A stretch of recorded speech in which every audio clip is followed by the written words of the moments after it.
So we'll begin with the first event. The first event being the ascension to the throne of Richard II. Richard II takes the throne as I said, a 10-year-old boy, and he's ruling alongside the regent, someone who advises Richard II, and this was his uncle John of Gaunt, a fascinating figure who we'll look at in our study of Kenilworth Castle, because he's such a powerful figure within England at the time. And I think the title I would give for this card would be something along the lines of Richard II ruling alongside his uncle John of Gaunt in his regency. He's set up alongside a regent and a council of barons. So power is shared at this point. But Richard soon, in his next event, Richard soon comes into his, he comes into one of his first crises as king. And this was early on. In 1381, a group of rebels protested against the high level of taxation that they were being asked to pay to fund the ongoing war with France. The burden of taxation had been made worse when half the population of England died in an outbreak of the Black Death in 1349 to 1350. The ranks of rebels were swelled by men from higher up of the social scale who resented many of the behaviours of the royal officials, but it was primarily peopled by peasants. And these peasants were led by, famously, a man by the name of Wat Tyler.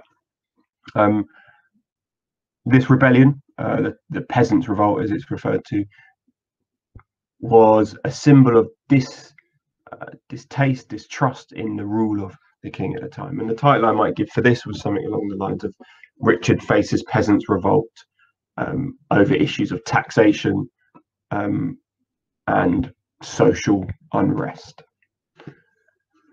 And in the summer of 1381, a large rebel army by the name led by the name of a man called Wat Tyler, advanced on London. The king and his ministers were besieged, stuck in the Tower of London, just down the road from us. Still only 14 at this time, Richard II met with his rebels, offering concessions and promising to show mercy to those who had actually been brave enough to oppose him. These peoples who were not barons, but actually were commoners, people like Wat Tyler and many thousands of others. However, shortly after this meeting with the king, Tyler himself was killed, and alongside of that, 5,000 rebels as well. So Richard II is shown here to be dishonest, distrustful, but certainly brutal and coercive in his attempts to put down a peasants' revolt, something of which we've not really seen so far in our course, an uprising by commoners or people not part of the political nation who are fighting to be part of it. And so the title here I might give is something along those lines, that the peasants seek to enter the political nation, but Richard II refuses to let them join, quite brutally so.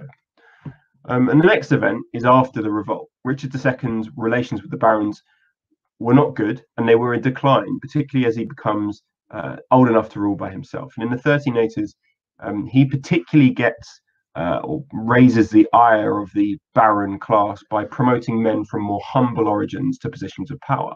Most notably, the example here of Michael de la Pole, who's made Earl of Suffolk and Chancellor, a crucial role for Richard II. These are people who've come from humble backgrounds, not from noble backgrounds. They're not from the normal families that help rule the country. And the barons, who didn't want to have to compete with these people, they wanted to, they believed that power was theirs by right, by their birth, by hereditary right.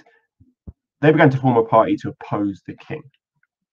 Okay, and by the way, title for number 4 I would give was something along the lines of Richard tries to appoint commoners to positions of power. Barons resent this and plot. And in 1386, facing a possible invasion from France, the king asked Parliament for more money. And this is always a problem we know with kings when they ask their barons for money. Led by the Earls of Gloucester and Arundel, Parliament demanded, the institution of the barons, that the Chancellor, de la Pole, be sacked.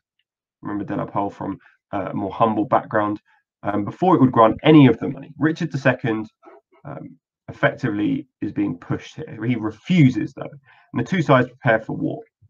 The power of a Lancastrian family led by Bolingbroke and Thomas Mowbray join the rebel forces, and so you've got a baron civil war again. And this family, the Lancastrian family, don't forget that name. We're going to come back to them in future lessons. And by 1387, Richard is able to defeat this baron force and exile some of those notable opponents of his. He was defeated, and the king was forced to, therefore, in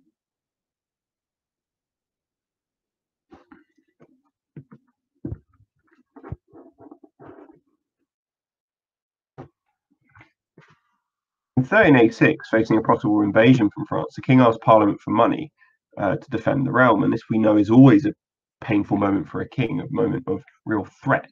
At this point, the barons Earl of Gloucester and Arundel, two places in England,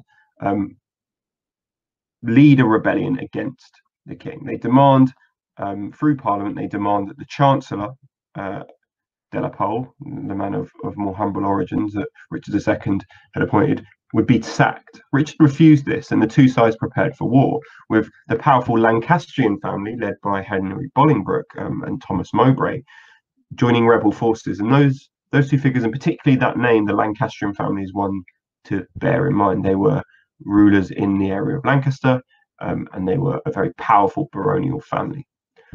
By 1387, that family had overpowered Richard, and he'd been defeated. And the king was forced, therefore, to execute several of his close allies. De la Pole was forced to flee the country. So the barons had really stepped in, and forced the king's hand. And that might be something towards a title that I would give for that.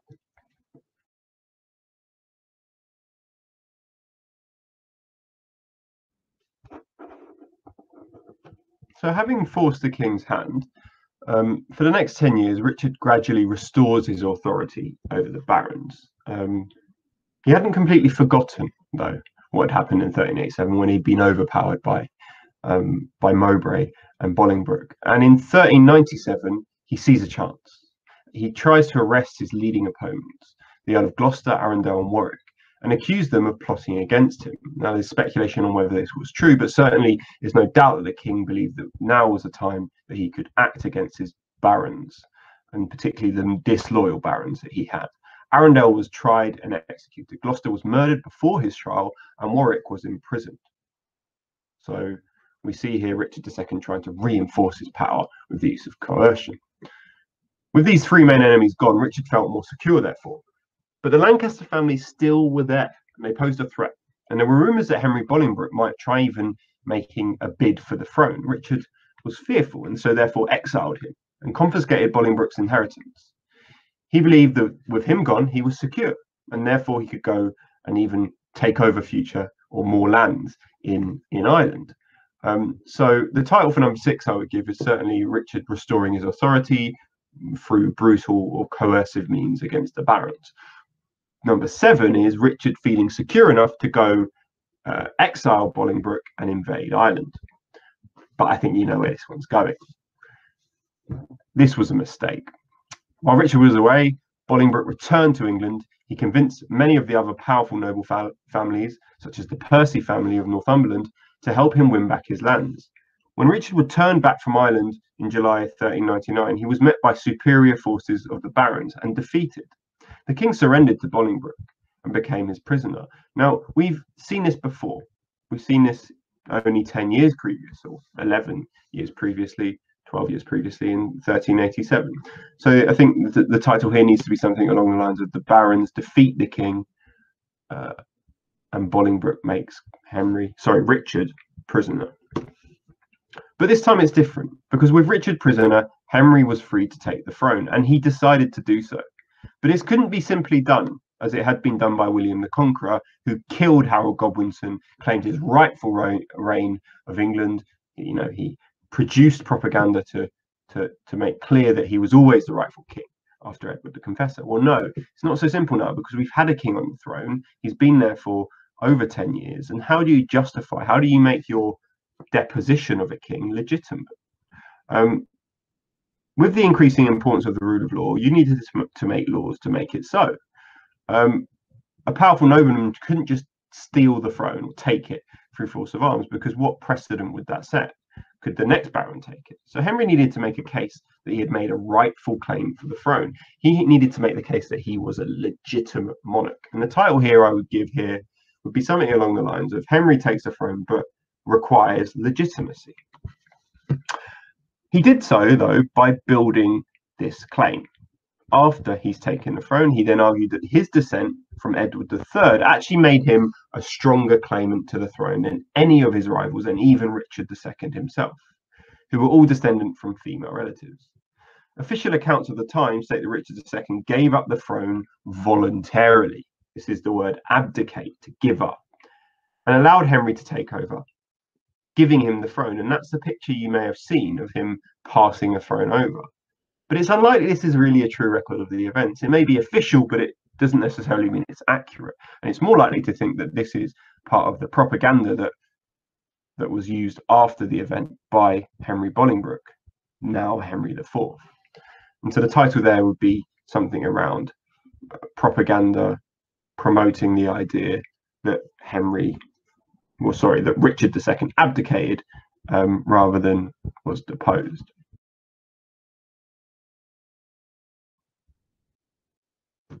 The pictures I think you need to think about when looking at this story, I think, could be various. There could be many, many examples you could give. Here, I think, you've got to draw potentially a small king alongside a collection of bigger barons. Here, I think the story here is of an unhappy public at taxation, so maybe taxes being an issue here. And here you've definitely got a moment of rebellion. Again, many, many thousands of smaller peasants against a big king, and the king eventually killing their leader. Here, I think a picture is of some kind of attempt for Richard to bring people up from the common ground. That could be a picture of someone being picked up from common position. This person here being Michael de la Pole. That could be a picture of a king lifting up a commoner. Here, I think on number 5, I think this is a story of how Richard takes on the barons and loses, but is not deposed. Instead, he's just forced to lose his allies. I think number 6 could be a story of Richard slowly regaining power, slowly plotting and eventually violently dealing with some of his baronial enemies. Here, I think this could be a picture, again, in my mind, this is a picture of the exiling of Bolingbroke and Richard believing smilingly that he is secure enough to go on a campaign of war in Ireland. I think this is obviously the clear mistake, and Richard making a mistake could be some kind of image around that. And eventually, obviously, Richard having to give up his throne.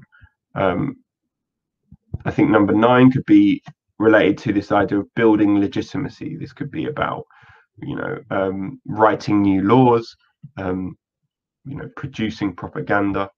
And number 10, I think, could be about, you could draw that picture of the throne being handed over as this official account tells. So hopefully if you've done all of that, what that will give you now is a good understanding of the story and a good understanding of what happens when. This is a story not just of a king being challenged by the barons, but ultimately, for the first time, we now see that the king being removed and replaced by the barons. And I think one thing to think about when we go into the next lesson is, what precedent does that set? If a baron can remove a king, what stops the next baron from removing the next king? And that really is the story of the Wars of the Roses. But that will be next lesson.